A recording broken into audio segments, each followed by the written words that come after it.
Іванович Меліш володав тими каштовними якостями, без яких нема сапраўднага мастака, цудоўным веданнем жыцця, людзей і мовы свайго народа, зоркай назіральнасцю, патрабавальнасцю да сябе, як пісьменніку-грамадзяніну, любоўю да працы літаратара, да таго, што назаўсёды стала ягоным галоўным прызнаннем і сэнсам яго жыцця. Атмасфера, створаная ім у беларускай літаратуры, не развейваецца яркі творчы вобраз не бляднее, а памятная ветлівая усмешка не забываецца. Сёння мы з вами пазнаёмся з творчасцю гэтага выдатнага пісьменніка, з яго творамі. Давайте звернемся да яго жыццёвага і творчага шляху. Іван Меліш нарадзіўся 8 лютага 1921 года у вёсцы Глінішчы Хойніцкага района Гомельскай вобласці, у сялянскай сям'і, якую ён так часта потым узгадаў у сваіх мастацкіх і публіцыстычных творах. Галоўныя моманты дзіцячага і падлеткавага жыцця добра знаёмыя амаль кожнаму, хто, як і ён, нарадзіўся і вырас у вёсцы. Сям'я Меліжа жыла небагата. Дзеці з малых гадоў уцягваліся ў працу, прывыкалі дапамагаць дарослым. Ледь пасталеўшы, Іван стаў пасвіць свіней. Пачатковыя класы школы ён наведваў у Глінішчы, а сярэднюю школу ў Хойніках, у 100 з лішніх кіламетрам ад Гомеля. І бязмежныя балоты захаплялі сваёй таямнічасцю і хараством, будзілі фантазію. Яны з дзяцінства уваходзілі ў маё жыццё і станавілася яго духоўна-эстычным набыткам. Ёсць у кожнага свой мілы сэрцу куток, які з бегам гадоў не толькі не цьмяе ў памяці, а становіцца як бы яснейшым, даражэйшым. Багата можа быць у чалавека за жыццё іншых куткоў, і больш слаўных, і больш выдатных. Але гэты куток і не слаўны, і не выдатны, можа нічым не забываецца, не адступае ўдалеч, сярод іншых дарагіх, хвалюючых успамінаў. Ён самы дарагі, самы шчымлівы. Хлопчык, акрамя хараства родных краявідаў, убірае ў сябе і тыя маральныя законы, па якіх жылі яго землякі.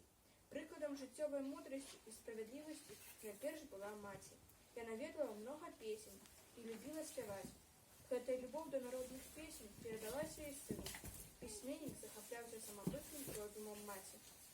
Мая маці амаль не пісьменная і цяпер. Але калі я прыязджаю дадому, калі гавару з ёю пра складанейшыя з'явы жыцця, мяне заўсёды здзіўляе і ўраджвае правільнасць яе меркаванняў, глыбіня разумення жыцця і людзей. З дзяцінства усвядоміў Іван Меліш, што жыць без працы нельга. Прыкладам руплівасці, цягавітасці, гаспадарлівасці былі бацькі. На ўсе глінішчы славіліся незвычайным спрытам у працы маці. А бацька займаўся яшчэ і бандарствам.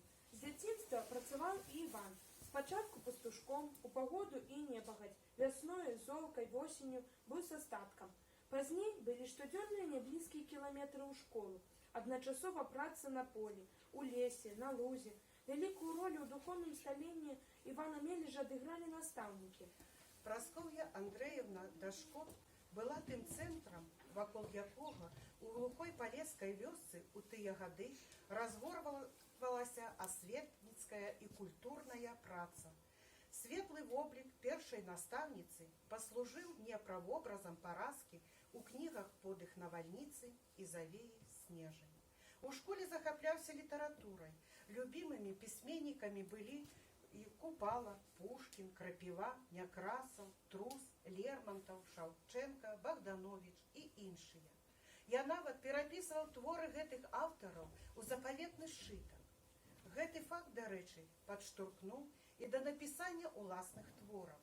Спачатку пісаў вершы, хаваючы ад усіх, аж пакуль аднойчы сшытак з паэтычнымі спробамі не трапіў у рукі настаўніку літаратуры Хойніцкай дзесяцігодкі Міхаілу Івановичу Пакроўскаму.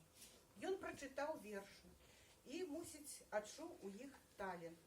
І бо паклікаў мяне ў настаўніцкую і так доўга і з павагай гаварыў пра мае творчыя спробы.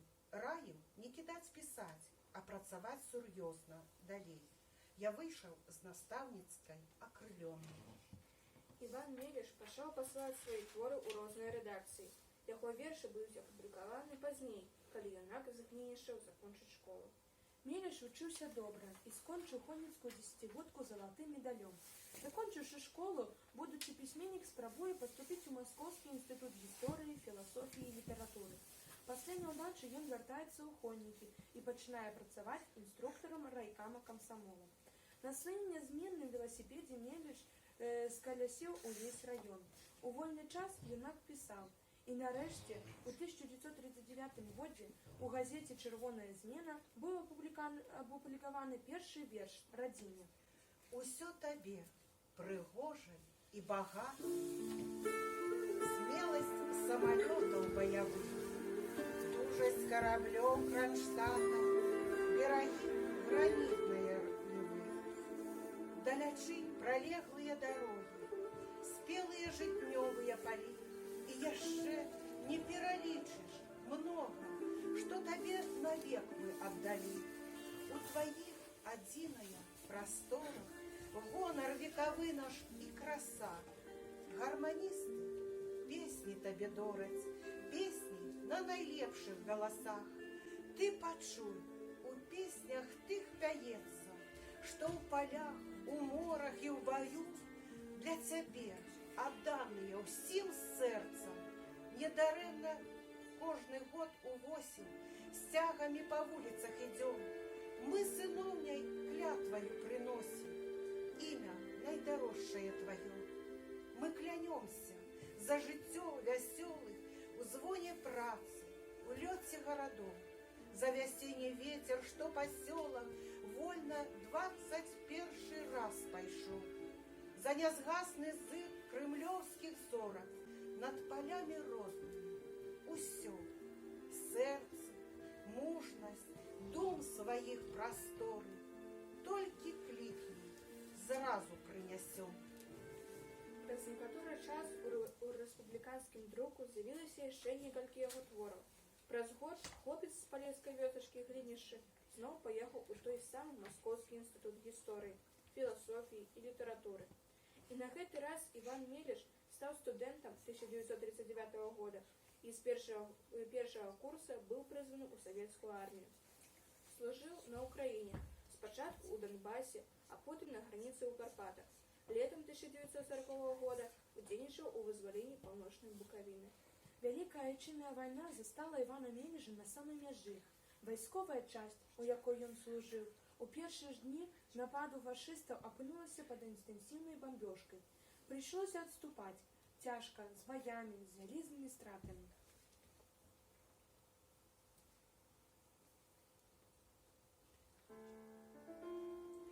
Вайна аказалася нечаканай, незвычайнай, непараўнанай ні з чым, страшнай бядой. Доўга, балюча гнёў душу разлад паміж няўдалай лагоднасцю, маладой любов'ю да зямлі, да жыцця і жорсткасцю бамбёжа і першай смерці. Адно я ведаю цвёрда, нас не перамогуць. Часць, дзе служыў Іван Меліш, тройчы трапляла ў акружэнне і тройчы прабівалася з кальца. У франтавых умовах ён вёў дзённік. Пазней мастак слова не раз будзе падкрэсліваць, што з гэтых запісаў, па сутнасці, пачалася яго творчая праца. У 1969 годзе быў апублікаваны гэты дзённік у пачатку вайны. Асобным выданнем ваенны дзённік Меліша пабачыў свет пасля смерці пісьменніка пад назвай «Першая кніга». Іван Меліш прызнаваўся, гэта адна з самых дарагіх, выпакутаных мною рэчаў.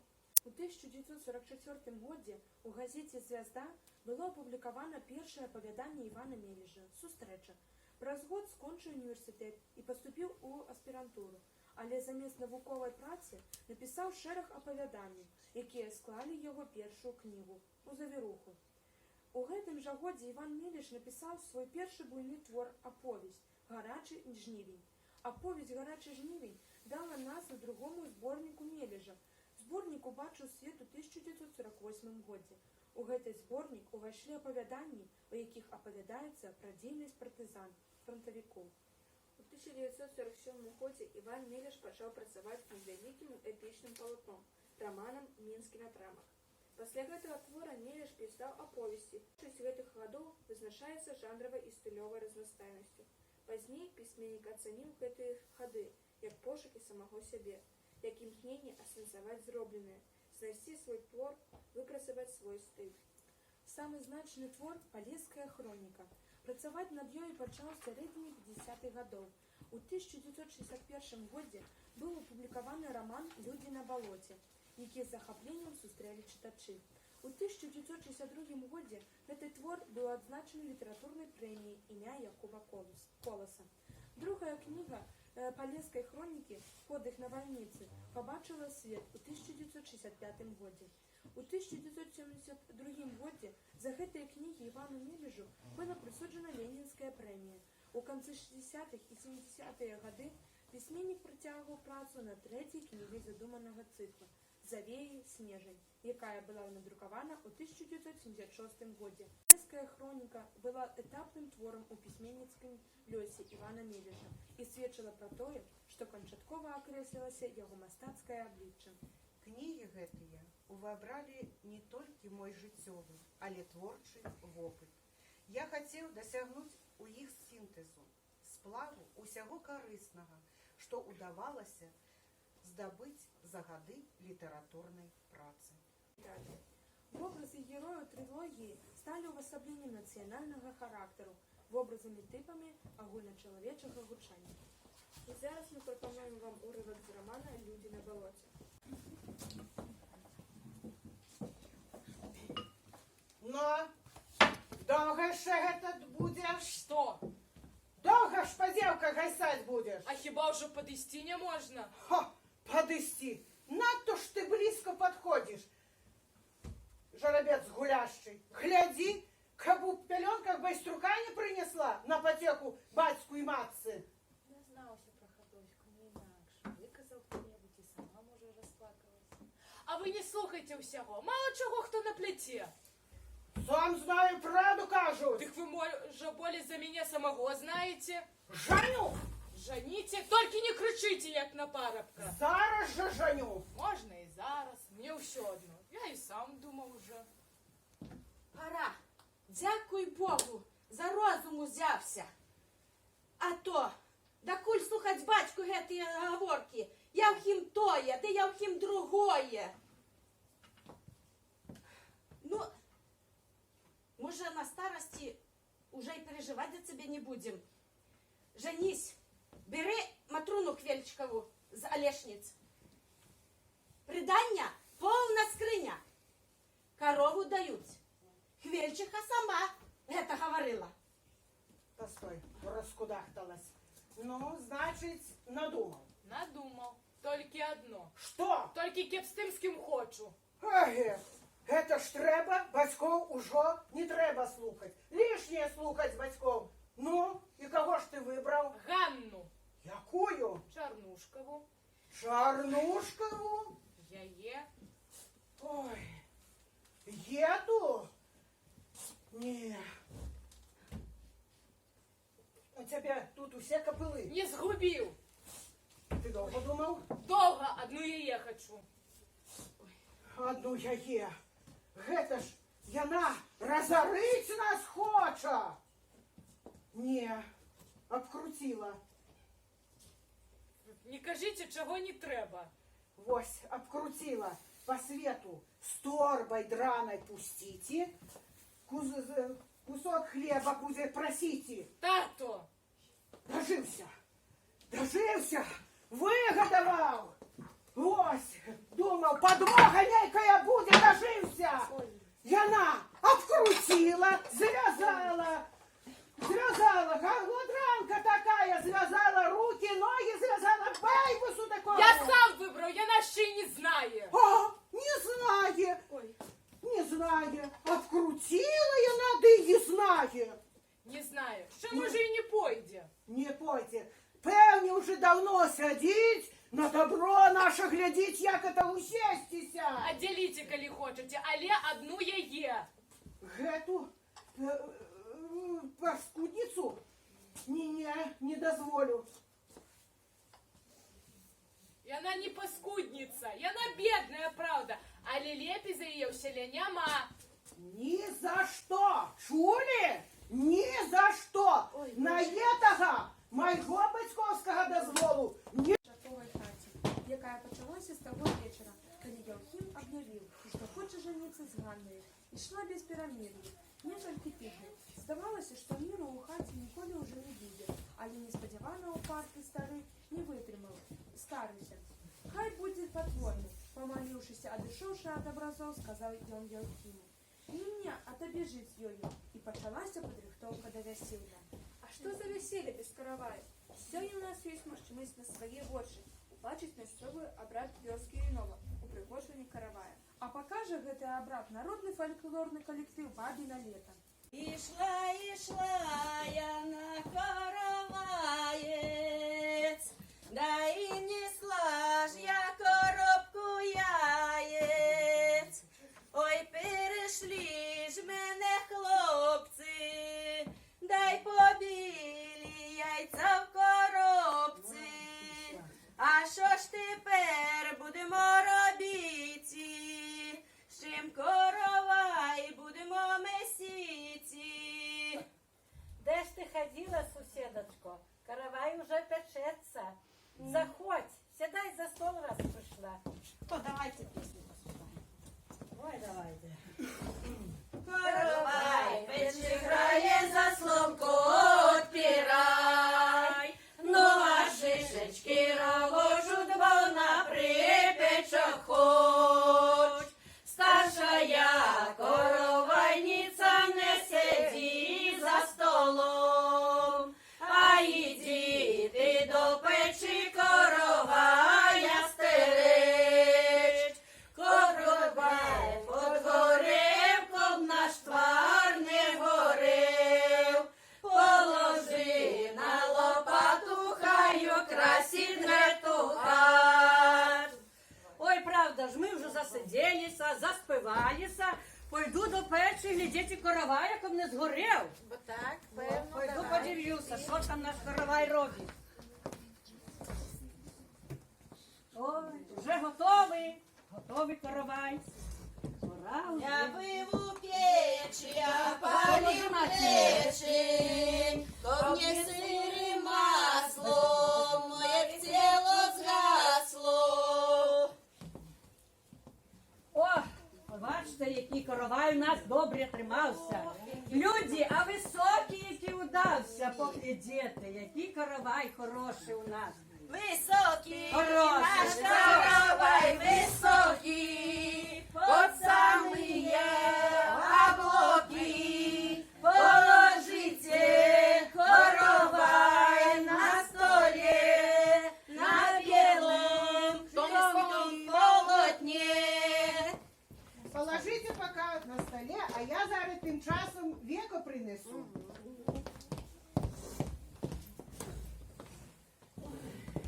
Во вам веко, надежник, жито, овес, горох, робити, що треба.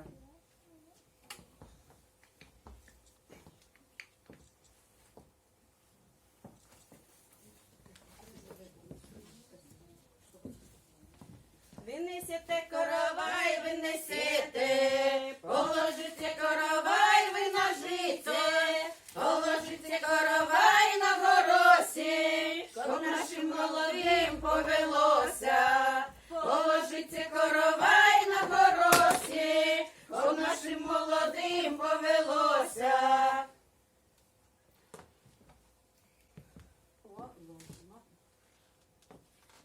Благословите, люди добрые, вашему дитяти каравай убирати. Хай Бог благословит. Благословите, люди добрые, вашему дитяти каравай убирати. Хай Бог благословит. Благословите, люди добрые, вашему дитяти каравай убирати. Хай Бог благословит. Убирайте у добрий час, як у людей, так і у нас. Каб каб жыта вадзілася, каб скаціна вадзілася, каб былі здаровыя, як вода, і багатыя, як зямля, каб адзін аднаго шанавалі і нас старых не забывалі.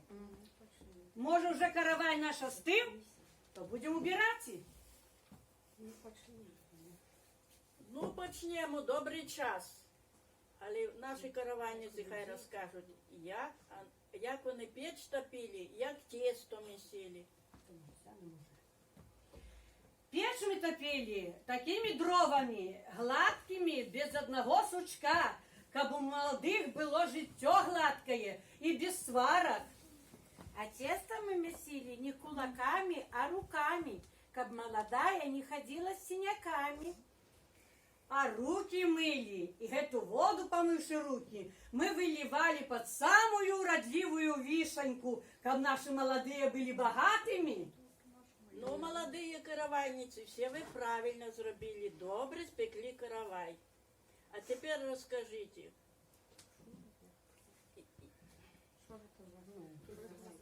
А что это у вас такое? Ось тут у нас на караваї ружа, як доля цвіла, як ружа. А ще у нас тут кольця, як сім'я була моцна і не розпалася.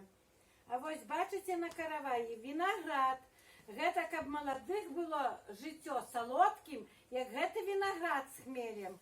А яшчэ тут на караваі крыж. Это для таго, каб яны жылі з Богом і Бог іх абараняў. А таксама на караваі, вось побач каравая, коса. Гэта для таго, щоб вона знала маладая, що дзявочае жыццё у яе уже прайшло. І таму яна уже заплятае косы, не заплятае, бо робіцца замужняя жанчына.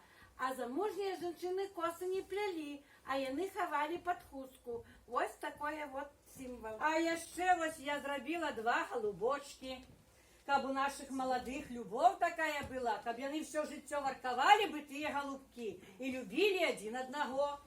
Вось. А вось ружу і гэты голубкі, як дзелілі каравай, іх вырэзвалі, аддавалі маладым, каб малады з'елі іх, а маладая старалася, каб малады больш з'еў. І тады ён будзе кахаць ёю ўсё жыццё. І нават у нас, кажуць, перападаць за ёю. Ну, молодые караванницы, все вы добре зробили, все правильно спекли каравай. Ну, коли вы будете дочку замуж отдавать, чи сына жените, запрошайте наших молодых караванниц, они правильно вам спекут каравай. Караваю наш раю, я тебе убирай, ручками беленькими, перстенками золотыми. Ой, а я чула, что коли на каравай положат белую кветку, то это обозначает девочая чистиня. Вот я хочу положить... Почекайте. Мне тут молода по секрету сказала, и она хочет, чтобы ей народился перший сынок. А для этого треба, как одна з каравайниц надела на себе мужчинскую шляпу. Вот я тут у хаті была, нашла мужиковую шляпу. А вот я еще ставлю першую белую кветочку, как народился перший сынок. А, ясно, понятно. Ну, а я ставлю 2 кветочки. Вось. А ведаете, это для чего? Для чего? А эти 2 кветочки для того, как у нашей молодой не только был один сынок, а еще 2 дочушки, девочки. А я вот поміж этими великими кветками насею много маленьких дробных кветочек. Кажуть, як будуть каравай дариці і поставлять на стол перед даренням, то треба, щоб молодая хутенько їх прополола і кинула на гостей.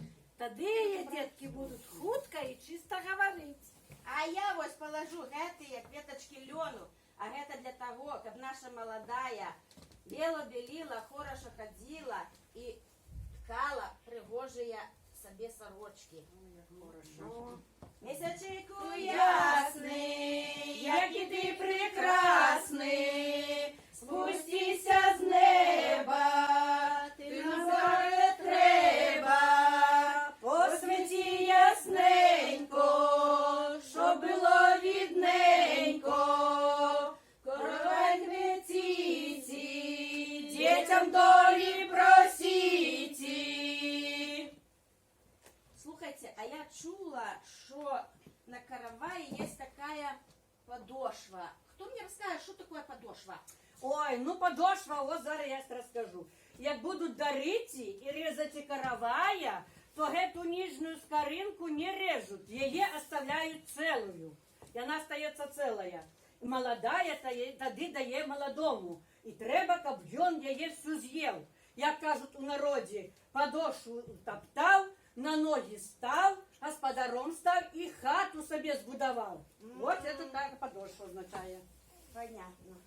Наш каравай Хороший, хороший, бо хорошие каравайницы веселі. Наш каравай високий, високий, бо високие каравайницы веселі. Наш каравай веселый, веселый, бо веселые каравайницы веселі. Наш каравай богатый, богатый, бо богатые каравайницы веселі.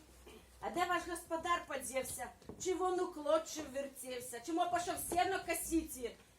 Тож треба сором якийсь йому трохи маті. Нам горелочки і грошей даті. Ой, ну ж зараз прийде, десь там гроші лічить. Іду. Ось вам бутелька і гроші. Закривай хороші. О! Ой, ну давай про каравай частушки співати. Каравай у нас хороший, нам загата дали гроші. Сват кишені, патрос нам горелки принес. Приезжали меня сватать на худой кобыле, все приданное забрали, а меня забыли. Ой, Ой, добре. дякую, дякую вам за каравай такий хороший. По творах Івана Мележа створено радіо і телепостановки, поставлені спектаклі на сценах обласних і республіканських театрів, зняті кінофільми. Його твори отримали сусвітне признання і перекладені на многие мови світу. За великие досягнения у развития белорусской литературы Ивану Павловичу Мележу у 1972 году присвоено гоноровое звание народного письменника Беларуси. Заслуги Мележа были отзначены многими орденами и медалями, а так само Ленинской премией и Державной премией Беларуси. Здароўе пісьменніка горшылася. Ён, мусіць, разумеў, што лёс яму адмерыў няшмат часу. І працаваў асабліва напружана. Івану Мележу вельмі хацелася завяршыць палескую хроніку. Не ўдалося рэалізаваць задуманае нават пры такой напружанай працы, бо так нечакана абарвалася жыццё. 9 жніўня 1976 года Івана Мелеша не стала. У яго імем названы вуліцы ў Мінску, Хонніка, гарадскім пасёлку Лельчыцы. У Мінску на доме номер 7 по вуліцы Янкі Купала, дзе жыў пісьменнік, установлена мемарыяльная дошка. Імя пісьменніка таксама прысвоена бібліятэцы номер 2 горада Гомеля, Гомельскай беларускай славянскай гімназіі номер 34.